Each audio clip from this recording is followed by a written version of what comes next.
శ్రీకాకుళం జిల్లాను భారీ వర్షాలు కుదిపేశాయి. వంశధార నదికి వరద పోటెత్తింది. నాగావళి నది కూడా ఉధృతంగా ప్రవహిస్తోంది. ఫ్లాష్ ఫ్లడ్స్ కారణంగా 10 మండలాల్లో విద్యాసంస్థలకు సెలవు ప్రకటించారు. మందస మండలంలో ఇళ్లు కూలి 2 చనిపోయారు.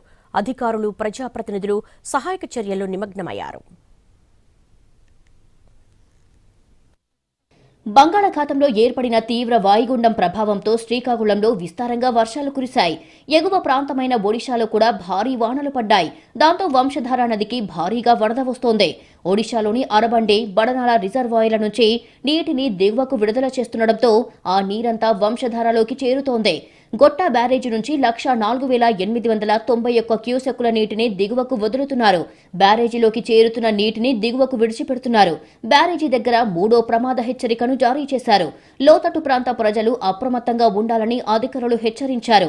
వంశధారకు వరద ప్రవాహం పెరగడంతో లోతట్టు ప్రాంతాలు జలమయమయ్యాయి. కొత్తూరు మండలం పెనుగోటివాడ గ్రామం చుట్టూ వరద నీరు చేరింది. మాతల వద్ద ప్రధాన రహదారిపై నీరు చేరడంతో వివిధ గ్రామాలకు రాకపోకలు నిలిచిపోయాయి. నదీ పరివాహక ప్రాంతాల్లోనూ వేలాది ఎకరాలలో పంట పొలాలు నీట మునిగాయి. వరితో పాటు చెరుకు, అరటి, ఇతర వాణిజ్య పంటలు వరద నీటిలోనే ఉన్నాయి. వంశధారతో పాటు మహేంద్ర తనయ నది కూడా ఉధృతంగా ప్రవహిస్తోంది. పాతపట్నం వద్ద నీటి ప్రవాహం పెరిగింది.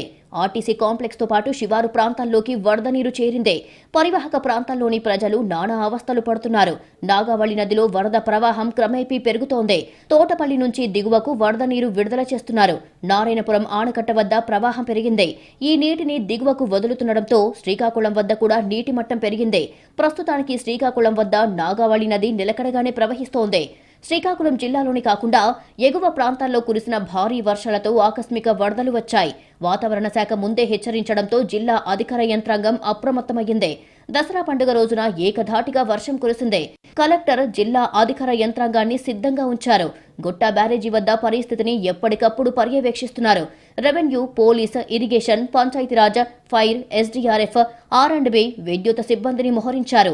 లోతట్టు ప్రాంత ప్రజలను అప్రమత్తం చేస్తూ ప్రాణ నష్టం జరగకుండా అవసరమైన జాగ్రత్త చర్యలు చేపట్టారు.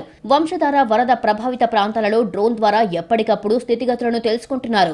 రహదారులపైకి నీరు చేరిన చోట్ల పోలీసులను బందోబస్తుగా ఉంచి వాహన రాకపోకలను నియంత్రించే చర్యలు చేపట్టారు. మరోవైపు పలాస ఎమ్మెల్యే గౌతు శిరీష, పాతపట్నం ఎమ్మెల్యే మామిడి గోవిందరావు, నరసన్నపేట ఎమ్మెల్యే బగ్గు రమణమూర్తి, ఇతర ప్రజా ప్రతినిధులు వరద ప్రభావిత ప్రాంతాల్లో పర్యటించి ప్రజలకు ధైర్యం చెప్పారు. లోతట్టు ప్రాంత ప్రజలకి అవసరమైన సహాయక చర్యలు చేపట్టాలని అధికారులకు వారు సూచించారు. ఆకస్మిక వరదలపై వ్యవసాయ శాఖ మంత్రి కింజరపు అచ్చెన్నాయుడు నిరంతరం పర్యవేక్షిస్తున్నారు. ఏకధాటిగా కురిసిన వర్షాలకు మందస మండలంలోని సవరతుంబూరు గ్రామంలో ఇల్లు కూలి వృద్ధ దంపతులు మృతి చెందారు. ఇంట్లో నిద్రిస్తున్న సమయంలో వర్షాలకు నానిపోయిన గోడలు కూలి వారిద్దరూ ప్రాణాలు కోల్పోయారు. మరికొన్ని ప్రాంతాలలో కూడా మట్టి ఇళ్ల గోడలు కూలిపోయి కొందరు నష్టపోయారు. పంటలు పెద్ద ఎత్తున మునిగిపోవడంతో రైతులు ఆందోళన చెందుతున్నారు. తీర ప్రాంతంలోని మత్స్యకారులు వేటకు దూరమై గ్రామాలకే పరిమితమయ్యారు. జిల్లా యంత్రాంగం శుక్రవారం విద్యా సంస్థలకు సెలవు ప్రకటించింది. జిల్లాలోని వరద ప్రభావిత మండలాలైన కొత్తూరు, హిరమండలం, సరుబుజ్జిలి, ఎల్లన్పేట, జలుమూరు, నరసనపేట, పోలాకి, ఆమదాలవలస, గార, శ్రీకాకుళంలోని ప్రభుత్వ, ప్రైవేటు విద్యా సంస్థలన్నిటికీ అధికారులు సెలవు ప్రకటించారు.